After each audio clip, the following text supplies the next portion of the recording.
el cambio en el temario que ha habido implica que nosotros pasamos de hablar de filosofía antigua a filosofía moderna, lo cual es un cambio un tanto drástico, ¿no? Eh, Así que pues hay que hacer un esfuerzo para tratar de comprender estos cambios que se vienen dando, que es, sobre todo es en la parte para exponer el aspecto histórico. Y bueno, hay que tratar de enfocarse más en los problemas de cada época para no confundirnos, ¿bien?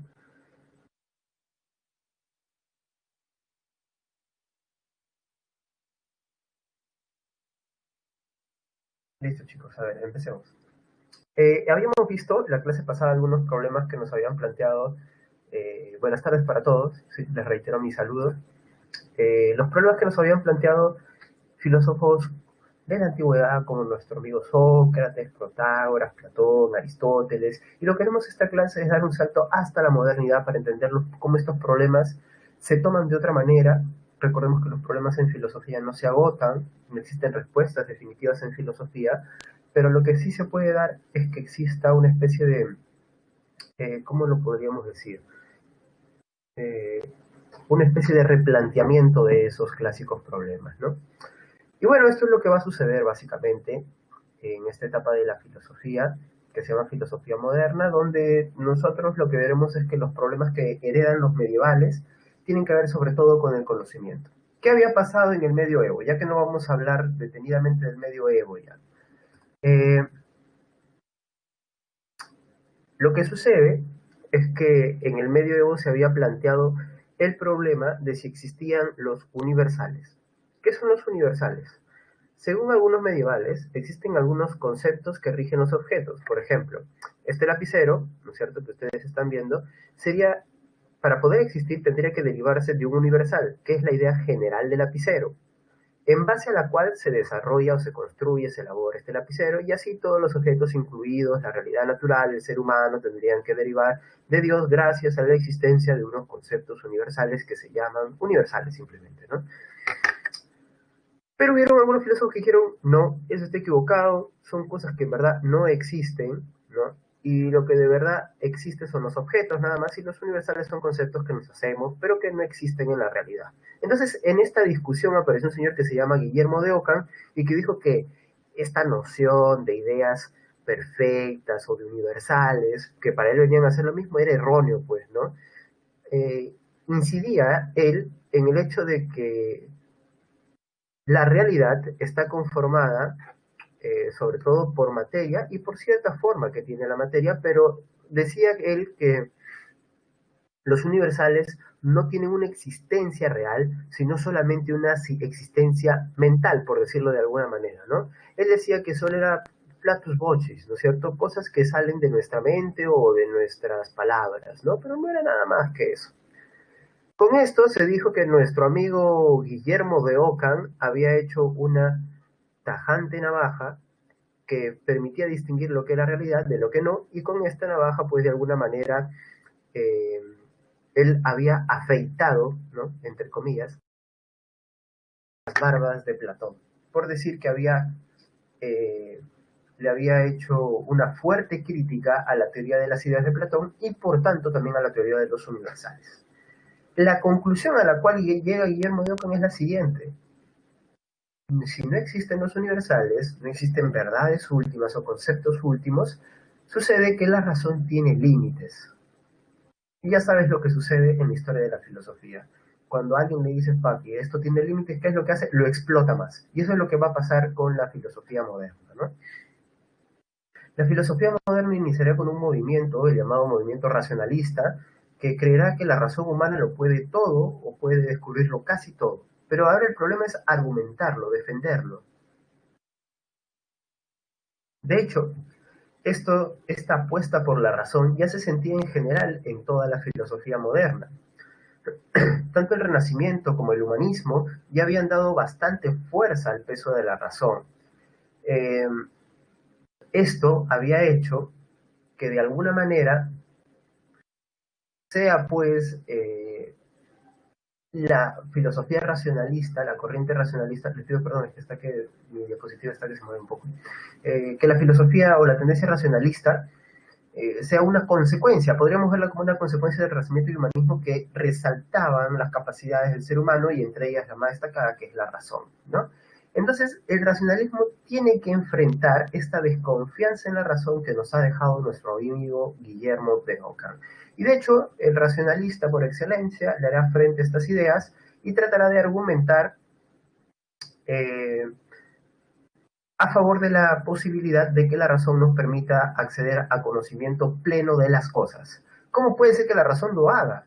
Bueno,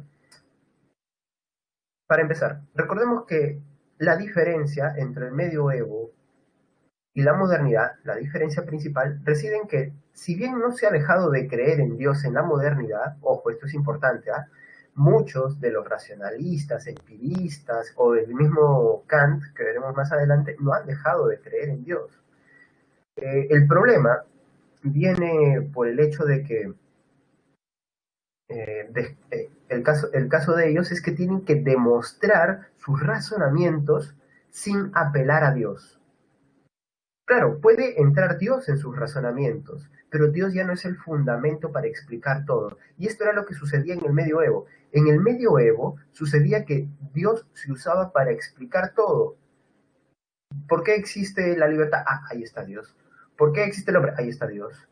Entonces, lo que nosotros estamos viendo es que la filosofía moderna apuesta por fundamentar todo desde el ser humano, ya no desde Dios. Claro, se puede llegar a Dios, pero no vamos a fundamentar desde Dios. ¿Bien?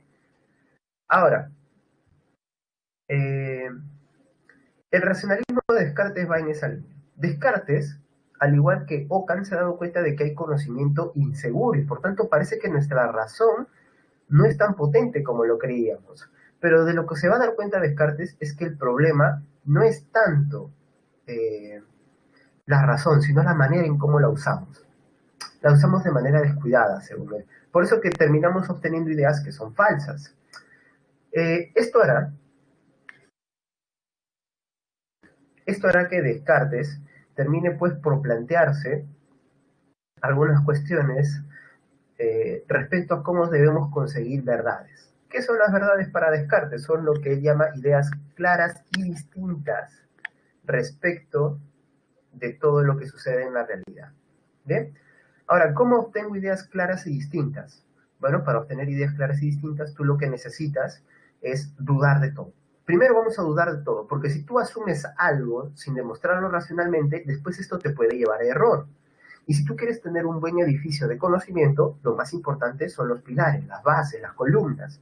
Entonces, lo que nos planteará Descartes en su famoso libro, El discurso del método, es que debemos dudar de todo aquello que se nos presenta. ¿Por qué de todo, profe? ¿Por qué no puedo confiar en algunas cosas? Por ejemplo, Descartes da 3 ejemplos, ¿no? El primer ejemplo es el de los sentidos. ¿Por qué no puedes confiar en tus sentidos? Profe, no puedo confiar en mis sentidos porque a veces los sentidos nos engañan. Claro, eso sería lo que diría Descartes. Por ejemplo, ¿no te ha pasado que alguna vez has viajado, ¿no es cierto? Ya sea transporte público, privado, en un día muy soleado y parece que el sol a lo lejos, ¿no es cierto? Al momento de iluminar, perdón, la carretera, parece que crea un charco, ¿no?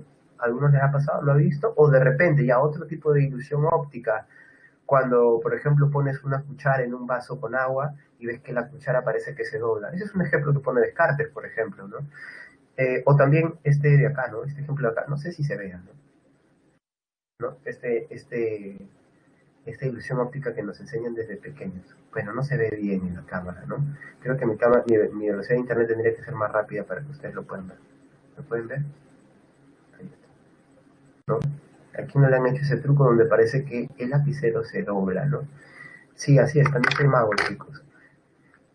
Ahora, lo que sucede es que Descartes dice, ahí está, pues la prueba de que nuestros sentidos nos engañan. Pero ojo, no solo la vista, también el gusto, el olfato, el oído, ¿no es cierto? Como cuando pensaste que te dijo te amo, pero no te dijo te amo. Así, así. El oído también te engañó. Y también el tacto, ¿no es cierto? El tacto también te puede engañar. Pero el caso del tacto es que prefiero no dar ejemplos sobre el tacto, ¿sí? Ahora, el caso es que el racionalismo cartesiano no solamente duda de los sentidos, ¿no? No es tan platónico, sino que duda también de la razón. Ahora, para llegar a eso, nos dice Descartes lo siguiente.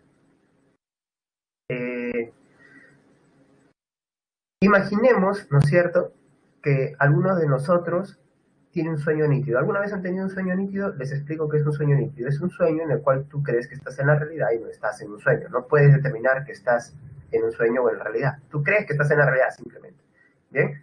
¿Cómo te das cuenta que alguna vez en tu vida has tenido un sueño nítido? Pues alguna vez te puedes haber despertado llorando, te has despertado riéndote, alegre. De repente en ese sueño, ahí sí conseguías lo que siempre deseas, ¿no? Ella, él, lo que sea. Eh, Ahora, cuando hay un sueño nítido, dice Descartes, no hay manera de determinar cómo, cómo puedo discernir yo si estoy en la realidad o en el sueño. ¿Bien?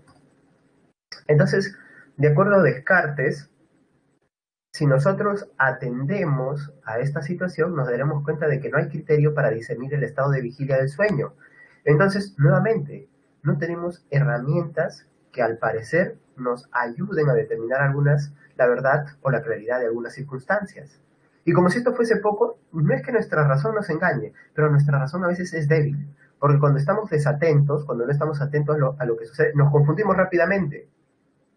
Entonces, por ejemplo, alguien que en este momento no está del todo atento a la clase, alguien va a decir, profe, sí, Descartes dijo que tenemos sueños nítidos. No, no, espera, es un ejemplo que puso Descartes de alguna manera para tratar de ejemplificar algo, ¿no? Pero claro, si tú no estás atento, tu razón te engaña, confundes los términos y eso sucede. Por ejemplo, ¿no? Puede suceder que tú eres experto en algún tema, no sé qué tema podría ser pues, música, podría ser, no sé, deportes, artes marciales. Profe, yo soy un experto en influencers, en esto es guerra, también podría ser, ¿no es cierto, profe? Pregúnteme lo que sea de Nicola Porchela, yo se lo respondo, ahí está, es un experto en algo. Y de pronto alguien te hace una pregunta difícil de contestar y por esas circunstancias que se dan cuando la razón no tiene todos los factores necesarios para trabajar de buena manera, das una respuesta errada. La gente va a pensar que no eres el experto que decías ser. Entonces, ¿qué es lo que esto comprueba? Según Descartes, esto es un hipotético, él no dijo que existiese, es un hipotético. Es como si existiese un genio maligno que te lleva al error. Según Descartes, es una especie de tendencia al error que tenemos los seres humanos. Por eso tienes que desconfiar de todo, ¿sí? En resumen, tienes que desconfiar de todo. Ahora, según Descartes, lo que tenemos que tratar de hacer es encontrar ideas claras y distintas después de dudar de todo. Y dice Descartes, ¿qué verdad puedo encontrar si estoy dudando de todo? Bueno, en este momento que estoy dudando de todo, que según yo no puedo asumir la existencia de nada, me doy cuenta de algo. ¿Qué cosa? De que estoy dudando. Estoy dudando, por tanto estoy pensando. Por tanto, en este momento existo. El pensamiento es la confirmación para Descartes de la existencia del yo, o del alma humana, si quieres. ¿Bien? Entonces, ya tengo un primer principio, una primera verdad. Pasamos a entender un poquito más a detalle lo que nos dijo nuestro amigo Descartes.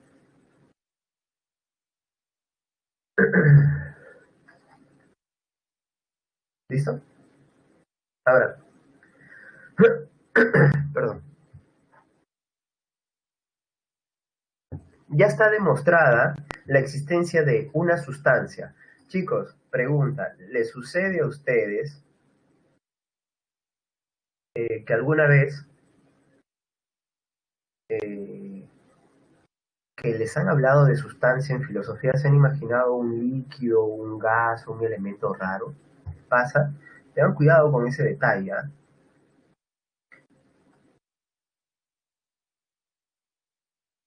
Bien. ¿Por qué? Porque cuando los filósofos nos hablan de sustancias, nos están hablando de elementos que componen la realidad. ¿Bien? Entonces, por ejemplo, Descartes, como ya descubrió que sí existe algo, ¿sí? Ha descubierto que existe una sustancia pensante, él nos dice que esta sustancia pensante es la primera en ser demostrada y la que ayuda a demostrar otro tipo de sustancias. ¿Sí? Ahora, esta sustancia pensante, res cogitans, según Descartes, se encarga de estas funciones en el ser humano que son juzgar, razonar, todo lo que ustedes leen ahí. Pero también nos va a decir que es una sustancia que no ocupa un espacio, no es extensa, ¿sí? Que tenga algo de extensión significa que ocupa un espacio.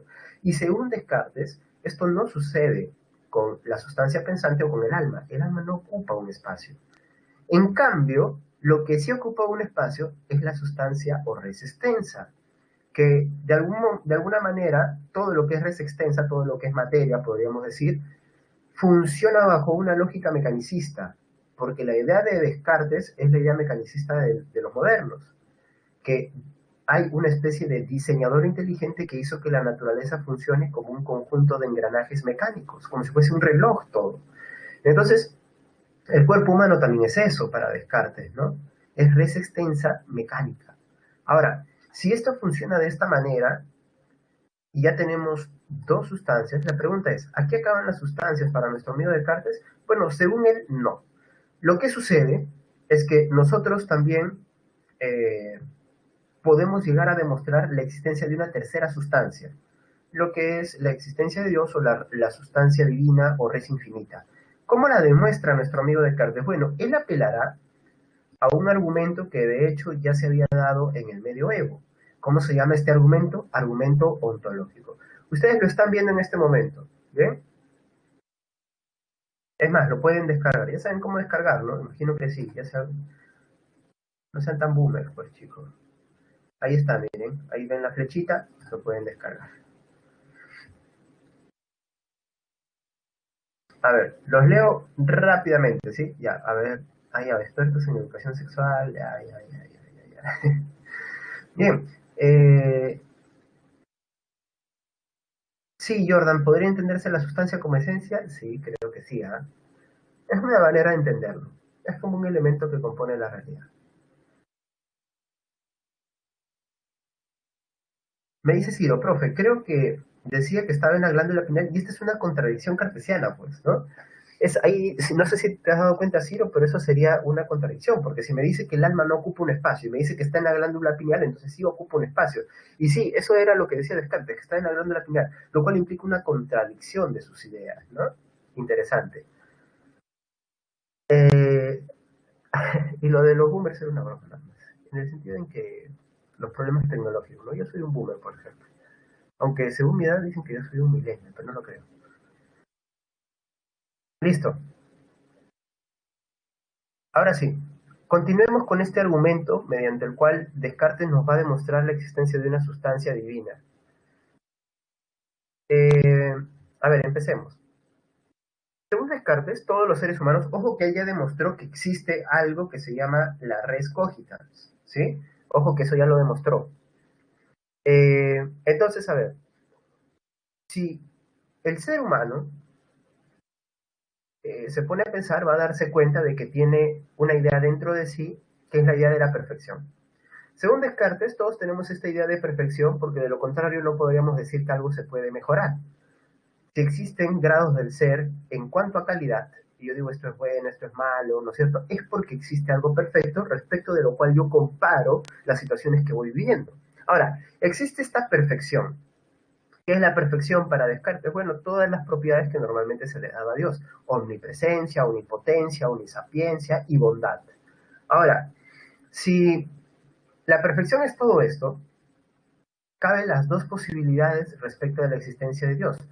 O la sustancia divina Dios existe o no existe. Imaginemos que no existe.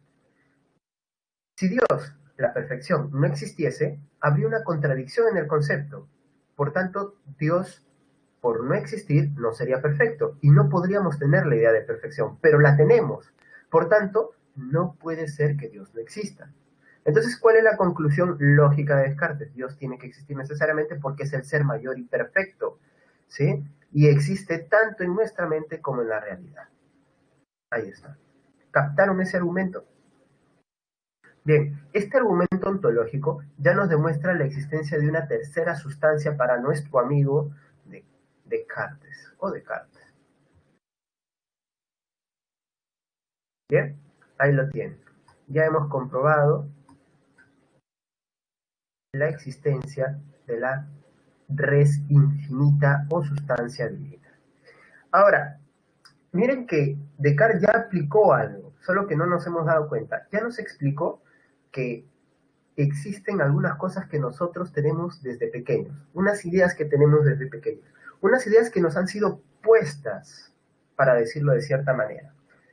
Estas ideas son lo que Descartes va a llamar ideas innatas. ¿Y cuáles son ejemplos de ideas innatas? Por ejemplo, la idea de perfección, que es Dios, la idea de el yo, ¿sí? Que es algo que tenemos desde pequeño porque nos referimos constantemente a nosotros mismos, y según Descartes, lo que se ha comprobado es que fuera de pueblos y culturas siempre existe un yo, ¿no? Siempre uno se refiere a un yo. Entonces es una idea innata, la idea del yo o del alma también, según Descartes. Otras ideas que pueden funcionar como ideas innatas, la idea de mundo, la idea de realidad, ¿sí? Es algo que también tenemos presente porque entramos en contacto con algo que no es nosotros, que no es nuestro yo, y es la realidad, entonces lo tenemos desde siempre. Y estas ideas que han sido puestas en nosotros son ideas innatas a las cuales la razón puede llegar y las cuales pueden servir de guía para el conocimiento, para el resto de ideas. ¿Y cuáles son el resto de ideas? Las que no están en ti desde tu nacimiento, sino que son aquellas que se te vienen dando por la experiencia. Por ejemplo, dos tipos de ideas que surgen así. La primera, las ideas adventicias. Las ideas adventicias son aquellas que tú adquieres a través de la experiencia sensible, ¿no es cierto? Tocas algo, ves algo, hueles algo y se te queda a ti esa idea. Esa ya es una idea adventicia. Ahora, tú coges varias ideas adventicias y puedes hacer ideas facticias. ¿Qué es facto? Creación. ¿Qué es adventos? De fuera. Entonces, tú tomas varias ideas que te han venido de fuera, usas la imaginación y elaboras ideas facticias. Por ejemplo, tomo la idea de círculo o la idea de circunferencia, tomo la idea de barras, de rectas, y entonces la idea de soporte y creo el carruaje, por ejemplo, ¿no es cierto? Tomo la idea de caballo, tomo la idea de un ser alado, el águila, por ejemplo, y creo al Pegaso. Ahí está. Entonces, ¿qué es esto? Estos son ejemplos de ideas facticias, porque si te das cuenta, lo que estoy haciendo es tomar ideas, las cuales yo he experimentado en algún momento, y obviamente a partir de eso empiezo a construir nuevas ideas.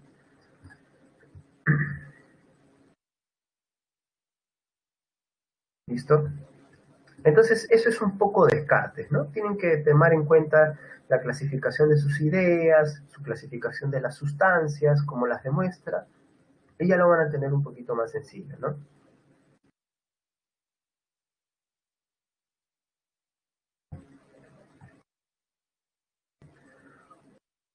Bien,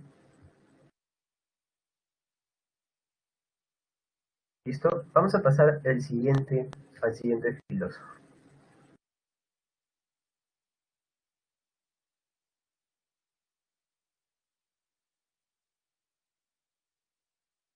Bien, el caso es que Descartes es un pensador francés y como pensador francés es por tanto también un pensador continental, y hay una distinción en filosofía entre pensadores continentales y peninsulares. ¿Quiénes son los peninsulares? Los ingleses, pues los que diríamos que antes pertenecían al Imperio Británico. Y tendremos asimismo a los pensadores continentales, que son pues los franceses, italianos, alemanes, holandeses, ¿sí? Todos los que están en el continente mismo.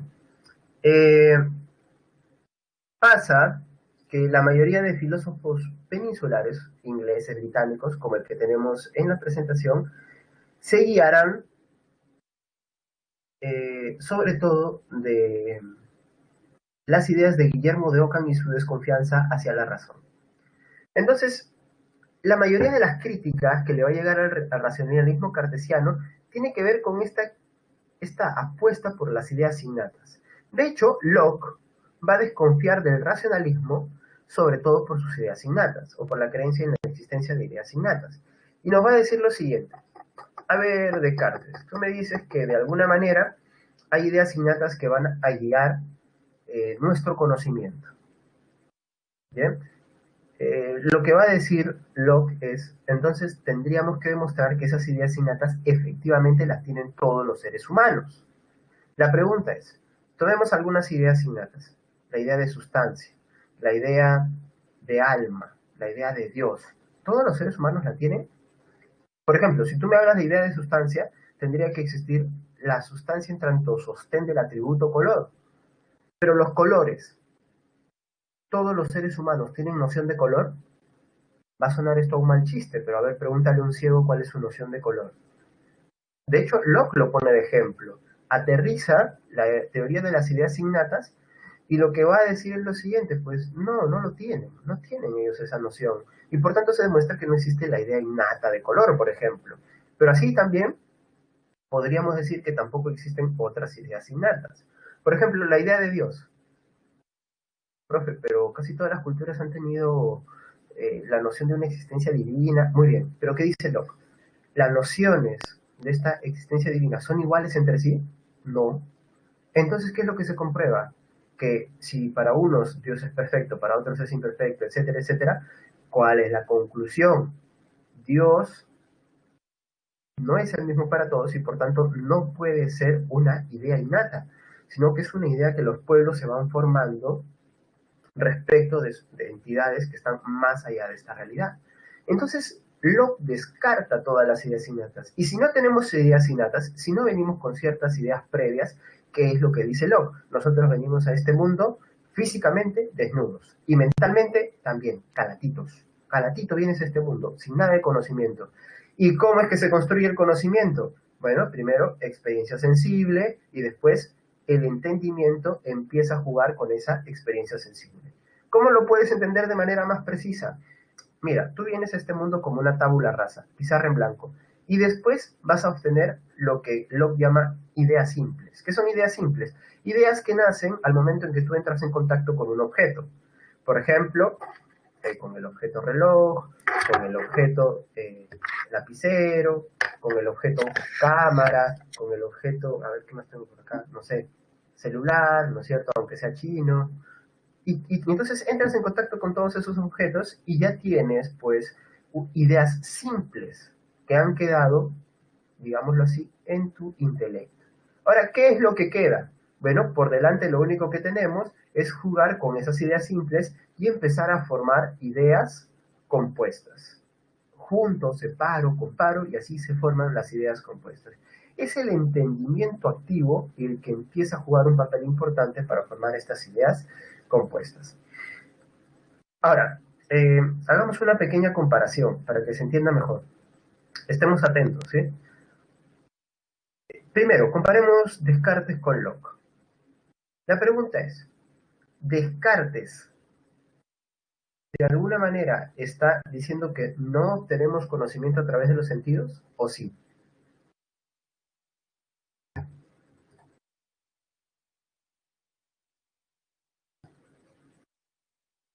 Repito, Descartes está diciendo que podemos o no podemos obtener conocimiento de los sentidos. No se preocupen, no lo voy a publicar.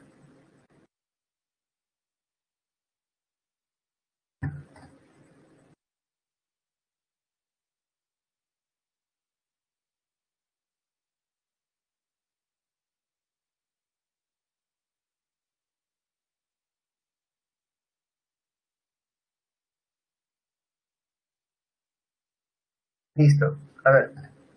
Bueno, esto es lo que pasa según Descartes. ¿Bien? Simple y sencillamente, nosotros tenemos ideas innatas que nos dan conocimiento seguro, pero también existe un tipo de conocimiento que viene de las ideas al entrar en contacto con la realidad, que son las ideas adventicias y facticias, ¿sí? Entonces, para Locke, lo único que estaríamos eliminando serían las ideas innatas y haciendo una clasificación nueva, ¿sí? Con otros términos, pero que vienen a ser básicamente lo mismo, que son las ideas simples y compuestas. Ahí te das cuenta, ¿no es cierto? Ojo, Descartes no está diciendo que los sentidos no nos dan información, sino que nos dan información de la cual hay que desconfiar ligeramente. Eso es lo que nos está diciendo Descartes. Y Locke, en cambio, considera que no hay que desconfiar, porque no hay otra manera de construir conocimiento. Ahora, pregunta, pero esta ya no necesita responderla, así rápido nomás. Hay una diferencia entre ambos. ¿Quién le está dando en el proceso del conocimiento más importancia al sujeto y quién al objeto? Es obvio, ¿no es cierto? Descartes le da mayor importancia a través de la razón al sujeto, mientras que para Locke el conocimiento sería imposible sin el objeto. Entonces, de alguna manera, lo que nos están diciendo, o lo que en sus teorías nociológicas, ambos lo que nos están diciendo es que alguno de los dos elementos del conocimiento siempre tiene preponderancia. Para Descartes el sujeto con su razón, para Locke el objeto con qué, claro, con el fenómeno que te muestran, ¿no? Muy bien, ahora, pero esa no va a ser la única crítica que va a recibir nuestro amigo el racionalista Descartes, sino que también aparecerá un filósofo escocés, nuevamente uno peninsular del Imperio Británico, que también pondrá algunas objeciones a las ideas innatas de Descartes. Pero en este caso, las objeciones que pondrá nuestro amigo Hume no son como las que puso Locke, porque Locke ponía ejemplos, ¿no? A ver, entonces, ejemplos, diríamos, práctico-realistas en la sociedad, ¿no? A ver, entonces tú dices que existen ideas innatas, a ver, explícame cómo creen tal pueblo, cómo en tal pueblo tienen una noción de Dios distinta a la nuestra, para ellos los dioses no son perfectos, ahí está, ¿no?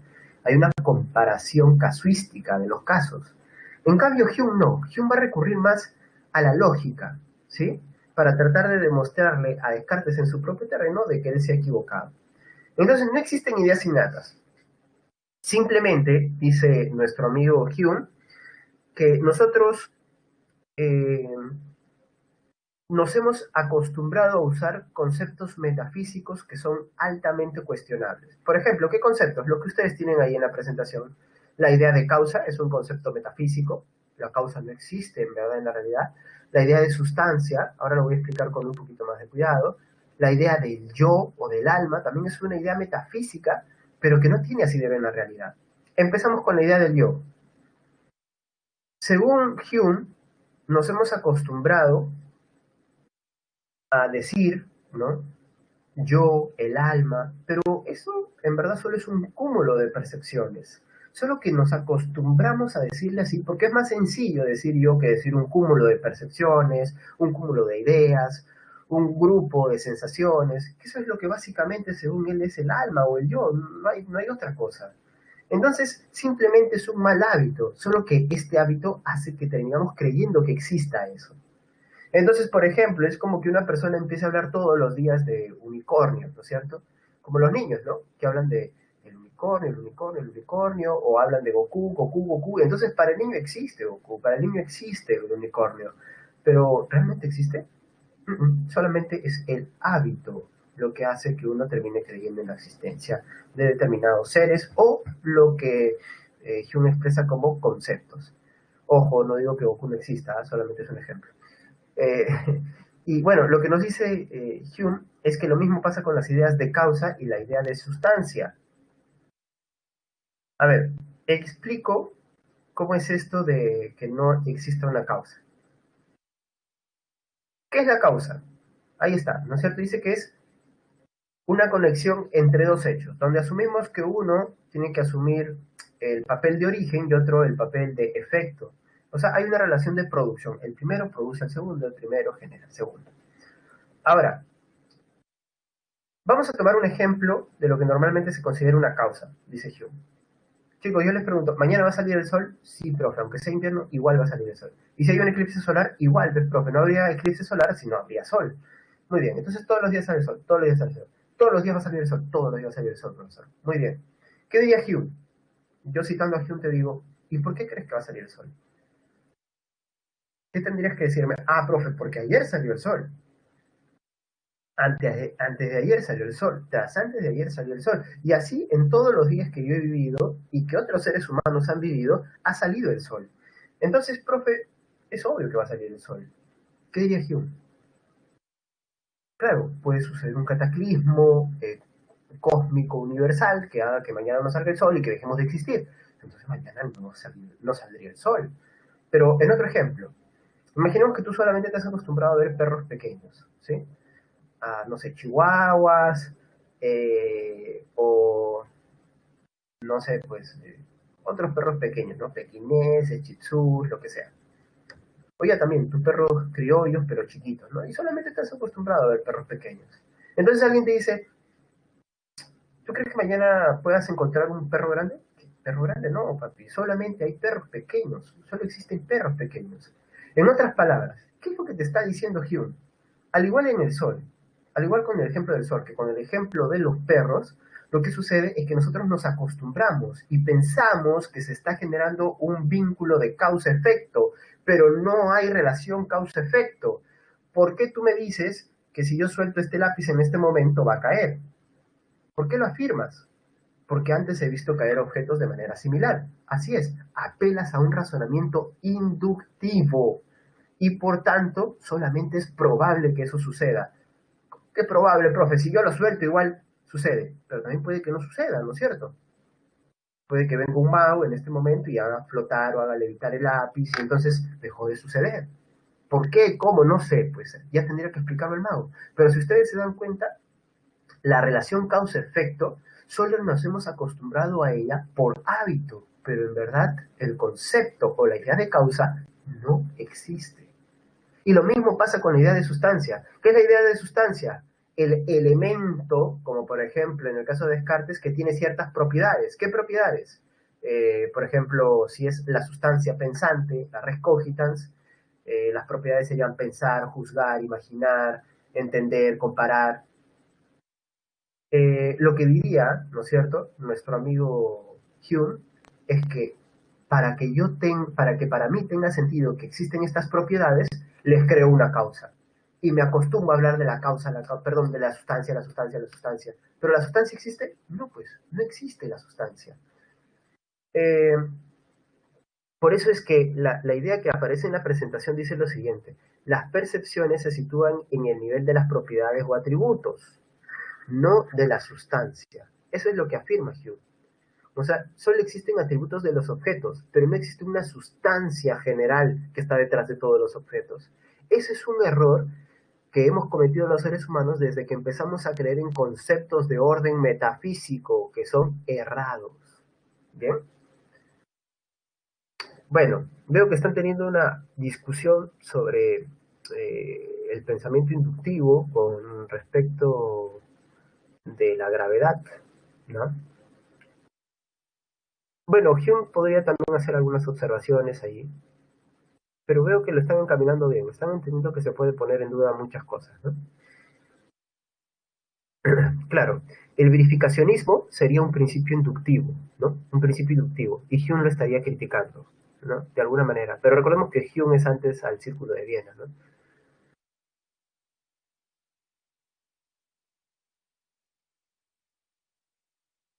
Bien, ahora, para no quedarnos sin tiempo, pasemos a la clasificación de las ideas de nuestro amigo Hume. Aunque él no le llama ideas, ¿sí? Quien le llama ideas es nuestro amigo Locke. Para Hume, lo que existe son percepciones. ¿Qué significa que sean percepciones? Eh, bueno, simplemente está usando un término, pero es para decir que son dos tipos de componentes del conocimiento. El conocimiento se puede clasificar en impresiones o en ideas, ¿sí? ¿En qué se diferencian? Básicamente en que unas aparecen primero que otras, unas suceden a las otras y que las primeras siempre van a ser más intensas. ¿Cuáles son las primeras? Las impresiones. Como por ejemplo, ustedes ya han dado su primer beso, si han dado su primer beso, entonces ya han tenido, perdón, una impresión de lo que es un beso, ¿no es cierto? Pero ustedes en este momento tienen una idea de lo que es un beso. Profe, todavía no doy mi primer beso.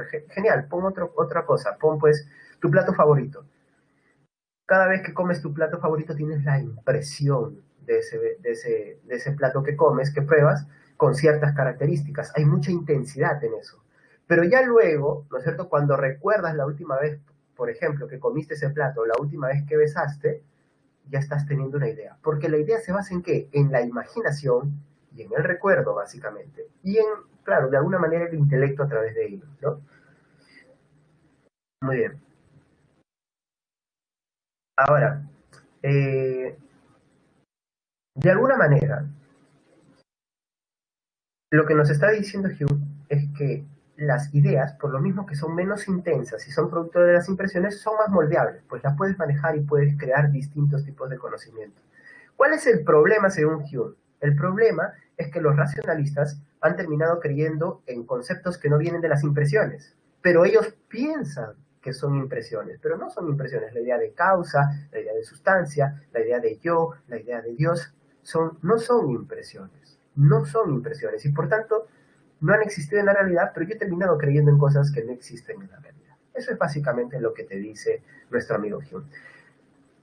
Ahora, vendrá alguien que de hecho era un racionalista. Este pensador alemán, Immanuel Kant, era racionalista, ¿sí? De hecho, era dogmático racionalista. Pensaba que la única vía para explicar el conocimiento era el racionalismo. Pero, en algún momento de su vida, leerá a un señor, un pensador inglés, que también duda de las ideas innatas y que demolerá, pues, los confiables cimientos de la teoría racionalista. Entonces, ¿a quién leyó? Leyó a Hume, pues, leyó a David Hume, que de alguna manera hizo que Kant se dé cuenta de que el racionalismo también tenía sus defectos. Pero también se dará cuenta de que el empirismo también tiene los suyos. Entonces, ¿qué es lo que hará nuestro amigo Kant? Tratará de construir una teoría que explique el conocimiento de una manera acertada sin inclinarse por alguno de los dos bandos, ¿sí? A esta teoría él le va a llamar criticismo. ¿Por qué criticismo? Porque lo expresó todo a través de críticas. Así que era una crítica para el tiempo de Kant, una especie de síntesis, ¿sí? Síntesis de diversas posturas, pero eso no quiere decir que voy a simplemente unir, sino que tengo que evaluar y darme cuenta qué cosas de lo que me dicen dos posturas es lo correcto y qué cosas también son lo incorrecto, representan lo incorrecto de ambas posturas. Ahora, lo que Kant va a hacer es, como ilustrado que es, decir que el ser humano tiene la posibilidad de conocer. ¿Bien? Sí podemos conocer, no es un escéptico, sí podemos conocer. Pero para conocer tenemos que, como él dirá en su famosa frase en latín, sapere aude, atrevernos a conocer. Y para esto tenemos que atravesar un proceso de ilustración. Kant es un ilustrado. ¿Qué nos dice el proceso de ilustración? Que tenemos que atravesar un puente que se llama ilustración, a través del cual vamos a empezar a pulir el uso de nuestra razón, de nuestra inteligencia, y llegaremos a un punto en el cual ya vamos a poder llamarnos ilustrados. Y ahí la humanidad va a ser más plena, porque todos vamos a poder relacionarnos de una manera racional. ¿Te das cuenta? Ahora, lo que plantea en el plano del conocimiento nuestro amigo Kant es lo siguiente. Ahora te lo muestro. Espero que pueda salir. No está. A ver, esperen un ratito, chicos. Voy a ver si logro hacer que cargue el archivo, ¿sí?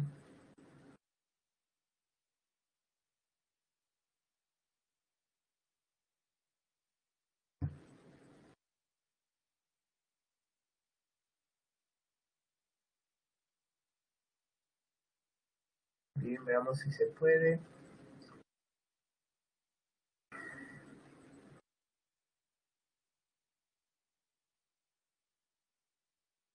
Ahí está. Listo, lo tenemos. Bien, lo que nos dice Kant con respecto al conocimiento, chicos, atentos en este caso a la presentación, es que si tú quieres saber cómo se conoce, tienes que entender cómo viene el ser humano al mundo y cómo se presenta frente a los objetos. Primero, atendamos al hecho de que el ser humano tiene, al momento de entrar en contacto con el objeto, tiene esto que se llama impresiones sensibles, en el sentido de Hume, ¿no? Que yo enfrento el objeto y este objeto ¡pac!, se queda impregnado en mí. Pero como se queda impregnado en mí, ¿sí? Este objeto, o la impresión del objeto, que sería más preciso, pasa por algo que todos los seres humanos tenemos. ¿Qué son esas dos cosas? Son prácticamente, vamos a decirlo así, dos estructuras a priori. Profe, ¿qué significa a priori? A priori significa antes de la experiencia. O sea, son estructuras con las cuales tú vienes a este mundo. Tú naces con estas estructuras. Por ejemplo, tenías las intuiciones sensibles a priori, que son lo que ustedes ven acá como espacio y tiempo. En otras palabras, ¿qué te dice Kant? Para tú poder ver un objeto y entenderlo, tienes que saber que el espacio y el tiempo no están fuera, sino están dentro, están en tu cabeza. Si no, ¿cómo podrías ordenar los objetos que tú vas percibiendo? Esas impresiones que se te vienen dando. No podrías. El espacio y el tiempo están dentro de ti. ¿Bien? Ahora, una vez que tú tienes esa impresión la tienes que ubicar espacio-temporalmente, y recuerda que el espacio y el tiempo están dentro de ti, y luego ya la tienes que clasificar en lo que Kant llama las categorías trascendentales. ¿Cómo es esto de las categorías trascendentales, según nuestro amigo Kant? Bueno, serían como estantes, ¿sí? Con muchas divisiones, donde tú puedes una vez ya pasadas por el filtro de la intuición sensible espacio-tiempo, tú puedes coger esas impresiones y ponerlas en esas categorías trascendentales. ¿Qué categorías trascendentales existen? Yo, el alma, sustancias, causas, efectos también, ¿no es cierto? Ahí está. Tú las vas agrupando. Y ya luego, la razón, una vez que ya ha pasado por estas dos estructuras, la razón sintetiza los datos y establece ideas trascendentales, que ya han pasado por esos filtros, y ahora ya puedo recién hablar de la existencia de ciertos términos. ¿Bien? Eh, Ahora, esto es lo que pasa en el sujeto. ¿Qué es lo que pasa con el objeto? El objeto, para Kant, tiene algunos detalles que hay que considerar. El objeto básicamente tiene dos formas, o perdón, tiene dos partes, diríamos, ¿sí? Primero está esa parte que todos podemos conocer, que de acuerdo a nuestro amigo Kant se llama fenómeno, ¿sí? Y esto es lo que se vuelve impresiones y llega hasta nuestras estructuras a priori, ¿sí? Hasta nuestra intuición o sensibilidad a priori, hasta nuestro entendimiento o categorías trascendentales. Y solamente nosotros podemos captar del objeto el fenómeno. Chicos, ¿cómo son los fenómenos? Cambiantes, imperfectos, se diferencian unos de otros, ahí está. Y los nóumenos, ¿sí? Pero esos nóumenos son distintos. ¿Por qué, profe? ¿Cómo que son distintos? El nóumeno pertenece a cada objeto y es algo así como el lado oscuro del objeto que se nos oculta. ¿Bien? Ese nóumeno hace que de alguna manera nosotros tengamos que afirmar que el ser humano puede conocer, pero solamente fenómenos. No conocemos el nóumeno, porque el nóumeno o la cosa en sí permanece oculta a la razón o al entendimiento humano. No sé si se terminó de captar esta idea. Si se capta esto, creo que ahora tranquilamente, chicos, miren, también pueden descargar esta diapositiva porque les resulta, es una imagen en verdad, ¿eh? Ahora, si podemos con ellos, también nosotros podemos, ¿no es cierto?, llegar a la idea, ¿no?, de que el conocimiento se basará en ¿qué? En que el ser humano y el objeto entren en contacto. No hay conocimiento si no existen ni sujeto ni objeto, según Kant. Pero ahora te hago una pregunta. ¿Te acuerdas que con los empiristas habíamos visto que ellos le daban más énfasis al objeto y con los racionalistas se le daba más énfasis al sujeto? Te pregunto con Kant, ¿a quién se le da más énfasis?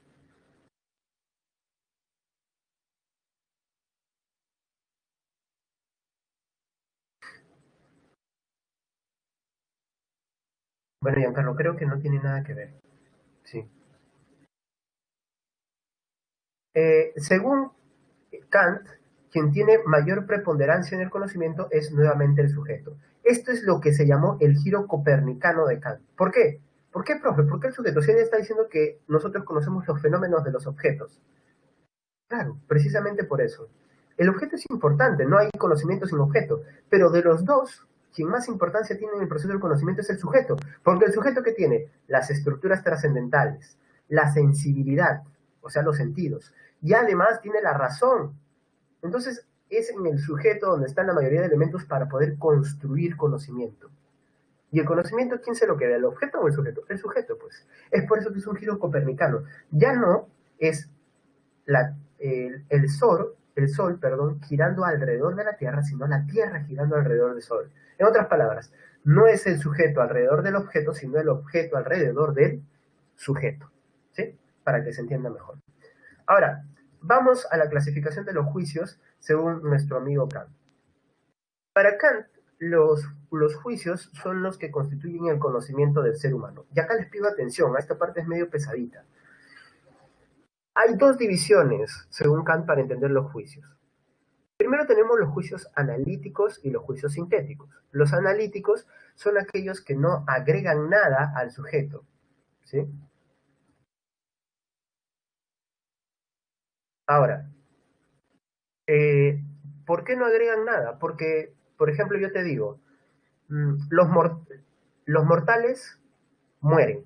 ¿Te estoy diciendo algo nuevo? No, pues te estoy diciendo algo obvio, profe, obvio, ¿no es cierto? No estoy diciendo... Ya, esos son los juicios analíticos. El predicado no agrega nada al sujeto. Es como decir, el ejemplo que está en la presentación, el todo es mayor que las partes. Es obvio, profesor, ¿no? ¿Por qué? Porque el predicado me está diciendo algo que ya está implícito en el sujeto. Ahora, en el caso de los sintéticos, no está implícito. Por tanto, necesito otras herramientas para poder descubrir si es verdadero o no, si es válido o no es válido lo que se me está diciendo. Por ejemplo, que alguien me diga eh, que los peruanos comen palomas. ¿Qué necesitas hacer? Comprobarlo, pues, de alguna manera, ¿no es cierto? El ejemplo de la presentación, los onubenses son simpáticos, necesitas ir a Onubia o a donde sea y comprobar que efectivamente es así. Entonces, ¿por qué tengo que hacer esto? Porque el predicado no está en el sujeto.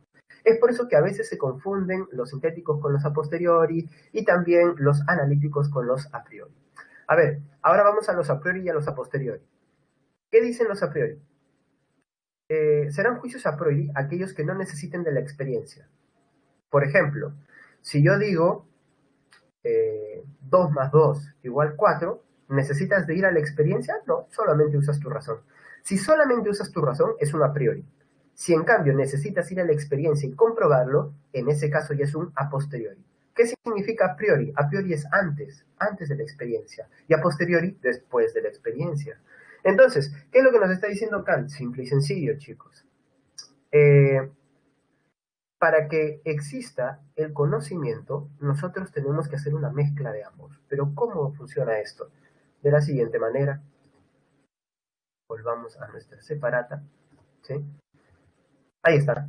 Los juicios que hacen que la ciencia sea precisamente ciencia y avance son los juicios sintéticos a priori, o sea, juicios que no dicen obviedades, ¿no? Son juicios que de alguna manera me dan nuevo contenido, el predicado está fuera del sujeto, no tiene nada que ver, pero además tienen que ser a priori, tengo que confirmarlos a través de la razón, no de la experiencia, porque la experiencia es medio insegura. Pero ojo, también hay juicios sintéticos a posteriori, ¿no? También existen.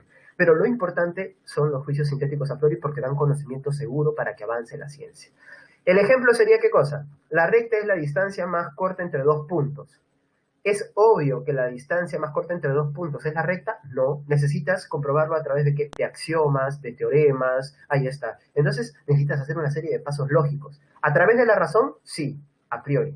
Pero no es que el predicado esté dentro del sujeto. ¿Bien? Chicos, no se olviden, tienen que descargar esto, ¿sí? Porque les va a ayudar muchísimo. Ahí están las claves para las separatas. ¿Bien?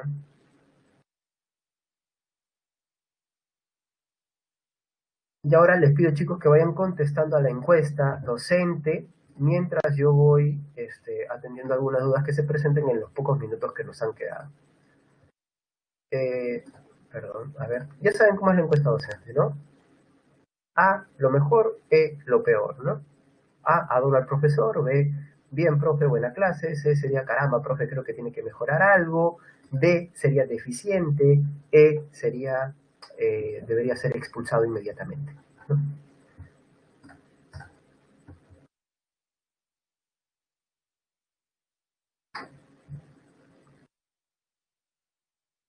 ¿Listo, chicos? Sí, yo entiendo que sea un poco complicado captar a Kant, sí, yo sí lo entiendo, porque yo también he sufrido en su momento, ¿no? Pero después, cuando uno ya le para un poquito la mano, sabe que Kant es bastante amable, en verdad. Brian, respondo a tu pregunta. ¿Solo las matemáticas son verdaderas? No, según Kant, también puede caber la posibilidad de que la física, ¿sí? Bueno, para su tiempo es la física básicamente, también llegue a ese tipo de verdades, ¿no? A los juicios sintéticos a priori. Que recordemos, son cosas nuevas que se pueden decir, pero que se demuestran a través de la razón, ¿no? Claro, si ustedes se han dado cuenta, Kant ha sintetizado efectivamente razón y sentidos, pero le sigue dando todavía mayor preponderancia al poder de la razón. Pero ojo, la razón tiene límites, ¿sabes? Porque no podemos conocer el número, por ejemplo. Más ejemplos de a priori y a posteriori. Por ejemplo, si yo les digo el círculo, perdón, el triángulo tiene tres ángulos, ese sería un a priori. ¿Necesitas de la experiencia para comprobarlo? No, profe, es obvio, ¿no? Ya, si dices que es obvio, es un analítico y también puede ser un a priori. Y en cambio, si yo te digo, eh, los relojes marca Pepito son buenos, tendrías que ir a la experiencia y comprarte tu reloj Pepito y decir, sí, profe, tenía razón, ¿no? Y así, cualquier ejemplo que tenga que ver con una experiencia, entonces tendrías que ir pues a la experiencia misma para comprobarlo. Profe, en la cachina hay buenos celulares. Bueno, tendré que ir a la cachina. Ese es un a posteriori, ¿no? Y es un sintético también, porque me está diciendo algo nuevo, ¿no? Listo, chicos, aquí nos quedamos. Entonces, por favor, si tienen dudas, también pueden usar la plataforma que les ponen a disposición y por mi parte yo estoy dispuesto a atender sus dudas cada vez que ustedes lo deseen. ¿Listo?